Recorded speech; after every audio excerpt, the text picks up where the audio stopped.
Yo, yo, yo, what's up, everyone, and welcome back to another episode of the A&E Blitz, exclusively on YouTube, premiering Tuesdays at 8 a.m. If you have not already, go ahead and follow us over on Instagram and Twitter at AE Podcast, as well as subscribe here and let us know what you guys would like to see down in the comments below.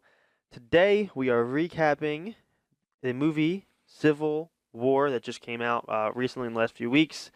My friend across the table, my co-host as always, Big Tim, welcome back on, my friend. Hey Jay, what's going on, man? Nothing. Uh, Got done a great quite movie. a film, huh? Yeah, You very good know, movie.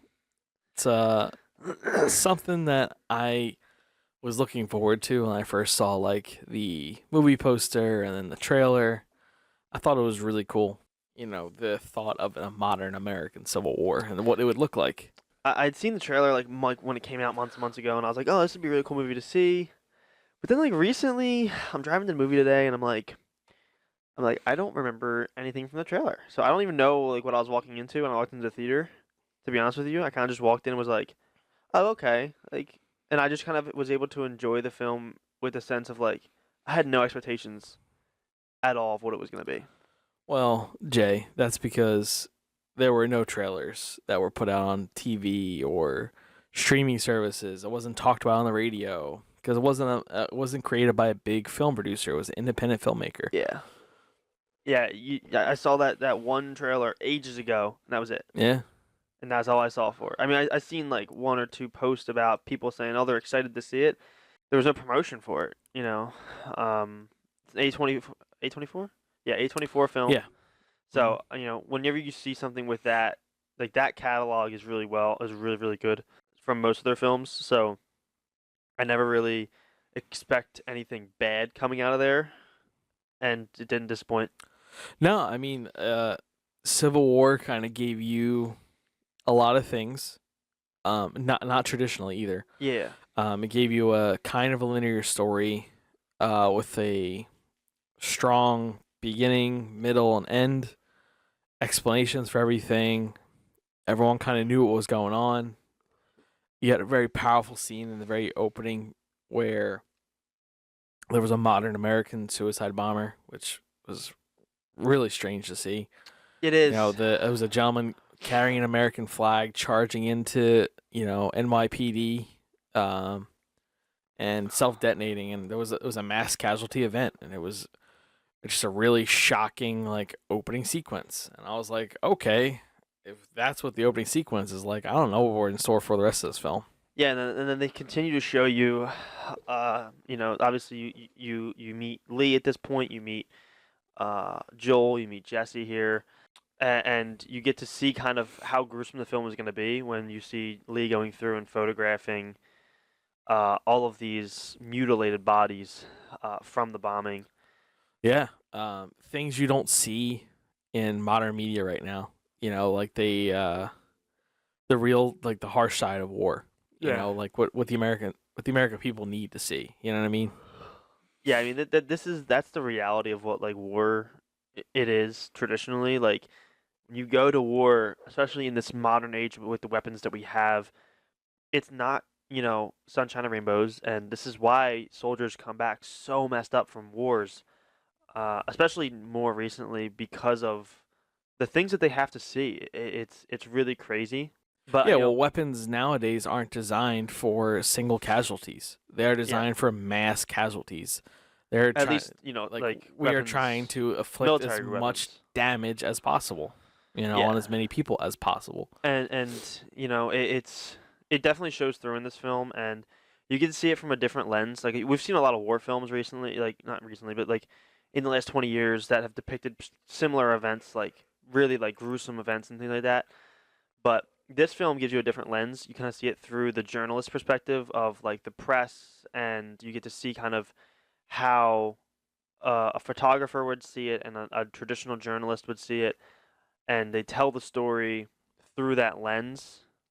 Yeah, No and pun intended. you see it as modern warfare is right now. Modern warfare is not, we line 500 against 500 and we And fire we, volleys. yeah, we're not It's squad on muskets. squad, platoon versus platoon combat. You Yeah. know, small isolated groups of 6, 7, as small as 5 individuals running patrols through, because you can coordinate like that now with radios and Yep. satellites and all the fun stuff. And you didn't see that mass combat that you normally would, with the exception of the penny ultimate of the film. Yeah. But you're seeing that small squad based combat, which is what you'd see right now. It's what you see in Ukraine Yep. against Russia. It's what you see So we see practically everywhere right now. through all of the Middle East wars that America has had. Yeah, you don't see any mass deployment events. Yeah. At most, like we're deploying maybe 18, 20 guys at a time. Yeah. Or it's a escort mission where you're gonna get some columns of troop movement, but for the most part, combat's very isolated now. I mean, the film from there kind of progresses along, and you get into some of you get to meet some extra characters here, where they go to this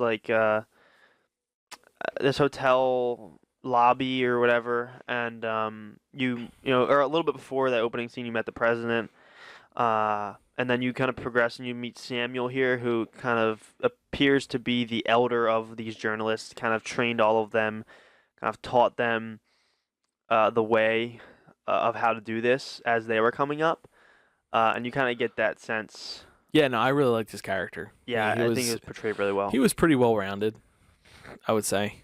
There's no character that I didn't dislike. They all fit their role. Yeah. And for it being such an intimate kind of close group, cool. Like they introduced some characters where it was hey, I've known you in the past. That's how we're gonna treat you and move on. Yeah. Like with the two reporters they met at the Western Forces camp. They kind of just okay, hey, what's up? And then we're on their way. Yeah, and then there was even a couple that they met along during the film that I had a misconception at some point in the film.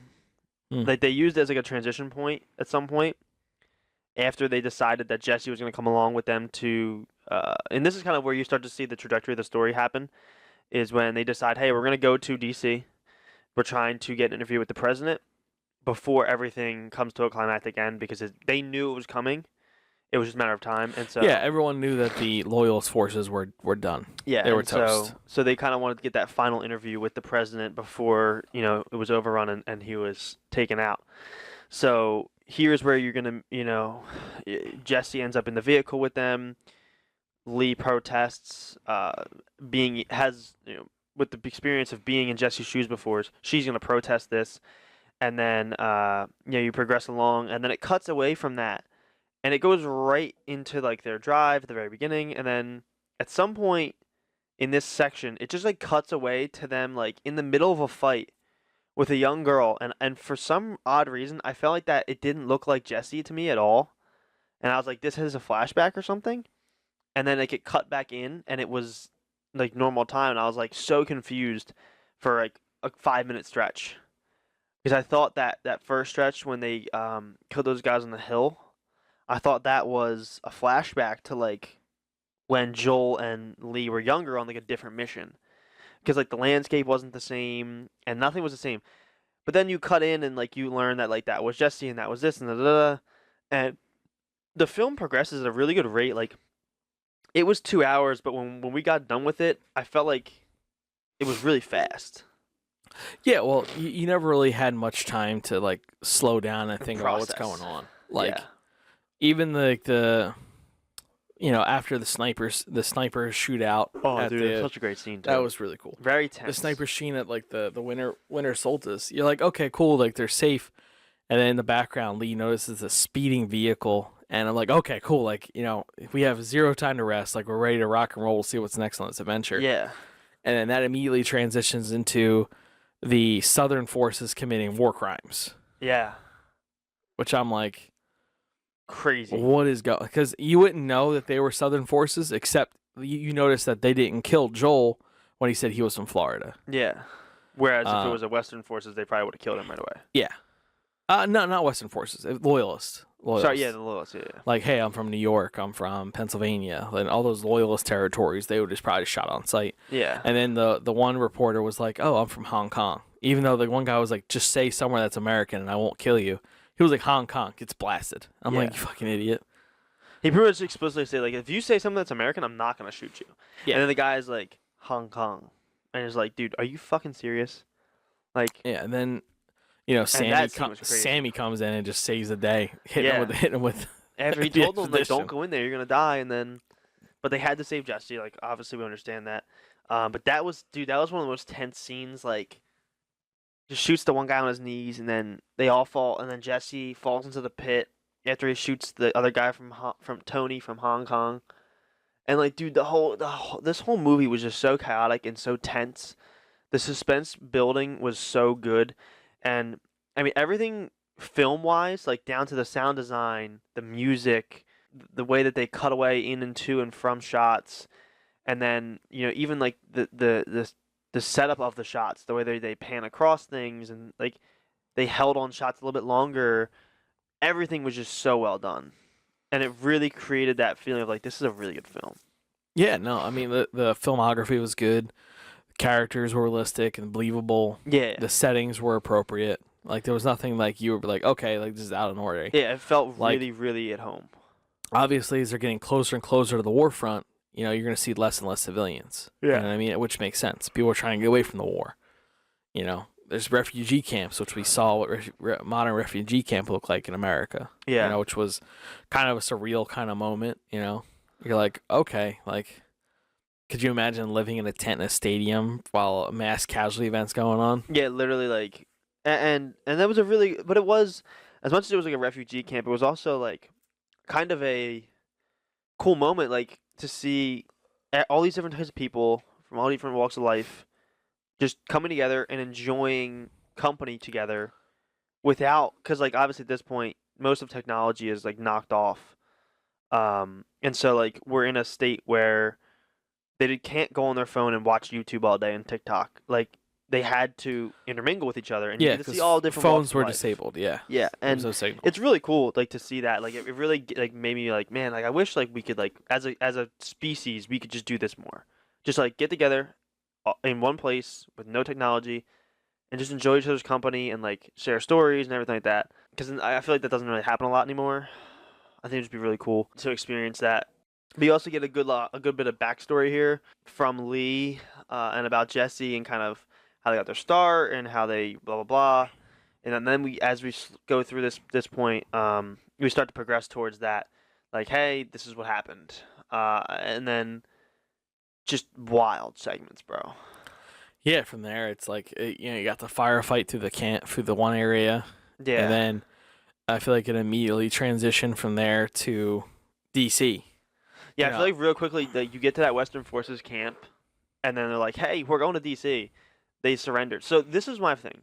They surrendered, right? So The formal military surrendered, okay, but with loyalists, there's always going to be like pockets of resistance. Yeah. So like the people most loyal to the president. yeah, So like Secret Service members, a few leftover loyalist troops, but for the most part, the general loyalist forces surrendered. That would be like, for comparison to like Nazi Germany, right? The Wehrmacht surrendered, but the SS were not going down without a fight. yeah, That's kind of the same concept here. yeah.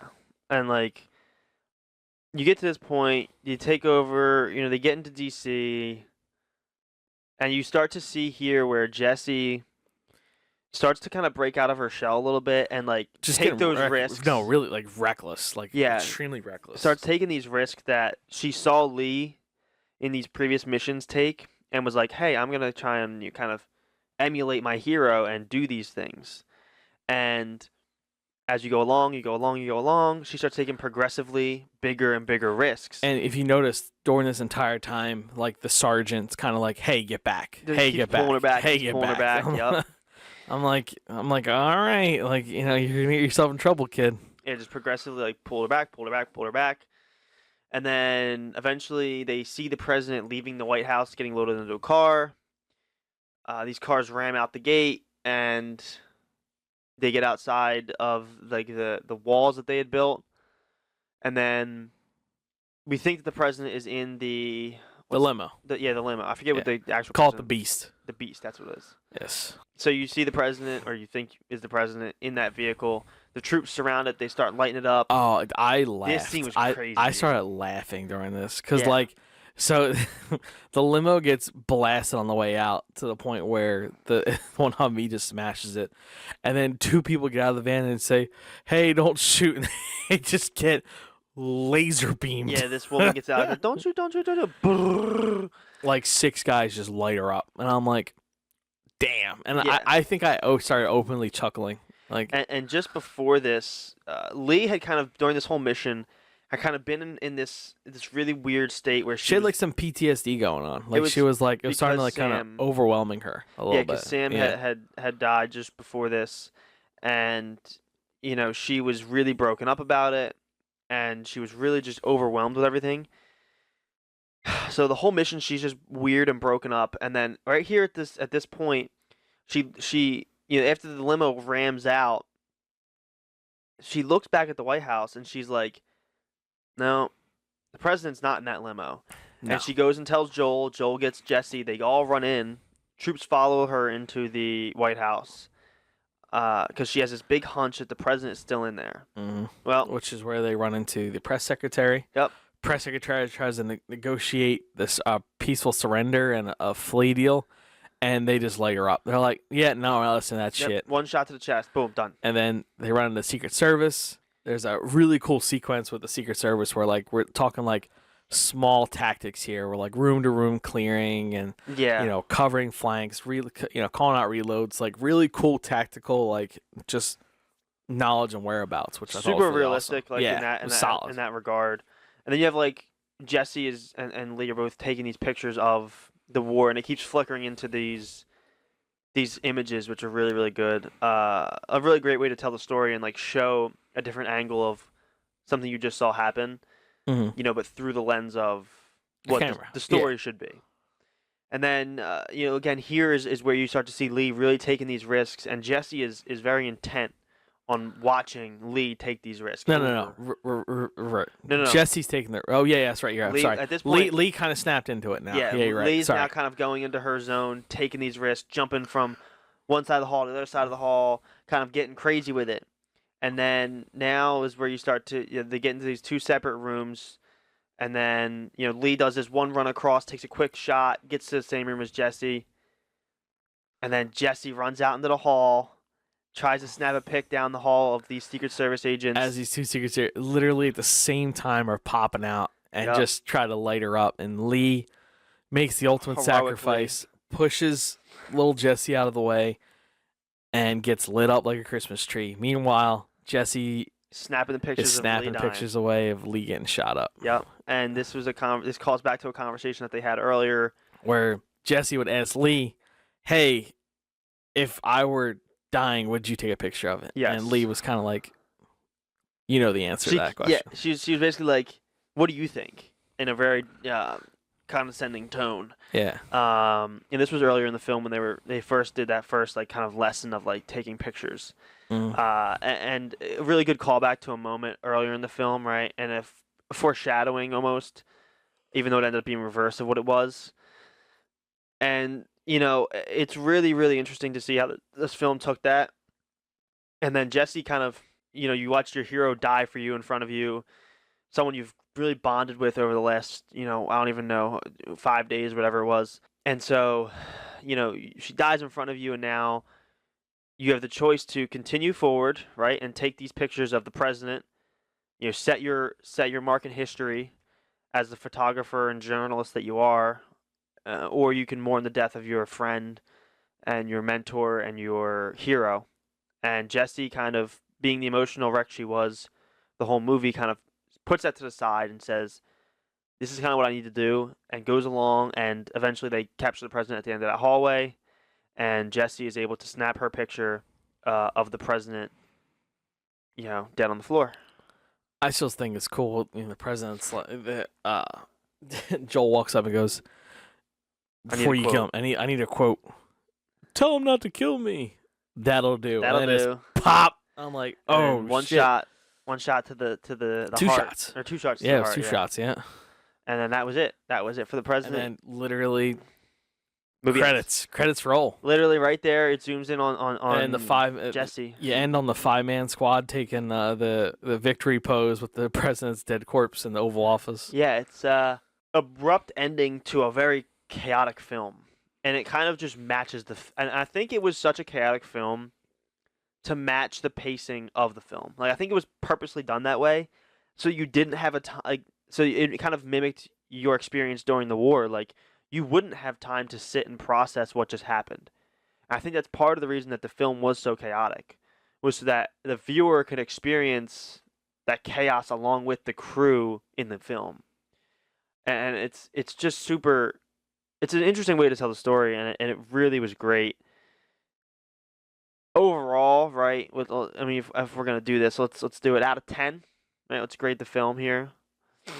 Out of 10, what are you giving it? Out of 10, I'm gonna give it a solid 9. A 9. 9, yeah. Wow. A 9 being because I just think that's how it would have played out. You know what I mean? Like, I'm thinking realistically, like how the things would have played out, how like the American people would have handled it.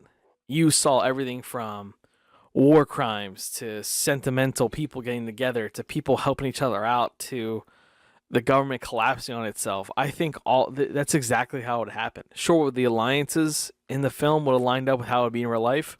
No, definitely not. But for in terms of how it would have went down, I think that's how it would have went. Yeah, it's pretty close, pretty spot on. I was gonna give it a similar rating. I was gonna go with 8, but I think just based on the actual the way it was done, I'm gonna give it an 8.5.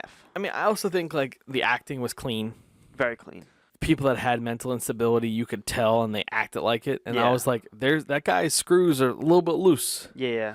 The acting was spot on. It was believable. I mean, the action shots were realistic, real-time military tactics, communication. With the exception of the one scene where people were in Hawaiian shirts fighting, I thought that was a little Where was that? Hawaiian shirts and body armor. When the one guy was pinned down and he got shot when they executed the one soldier in the tower, where the one dude was given he took the guy's vest off and he was plugging him, and Lee was like, "Oh, that's actually a really good shot." That was the scene I was talking about. Yeah. It felt really out of place, right?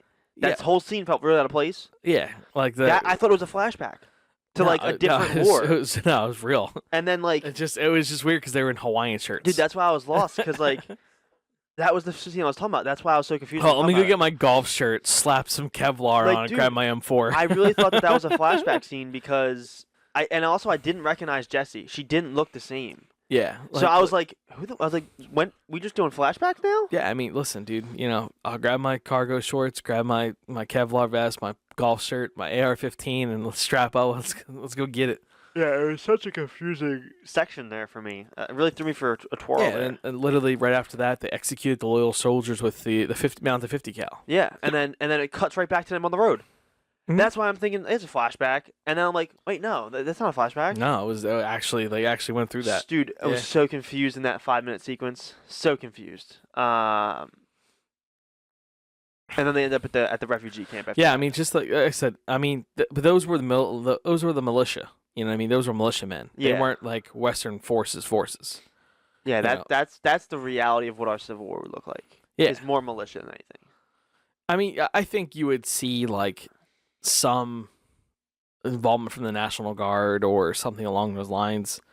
I don't know exactly what it will look like, but Civil War was probably one of the most realistic expectations of what a modern American Civil War would look like. Yeah, I agree, 100%. I think that's all we have for our Yeah, man. movie review for Civil War. On that note, I'm gonna get some ice cream. I'll see you later, brother. Sounds Good like a night. great idea. I think that's all we have for our Civil War movie recap for you guys and review, what we kind of thought about it.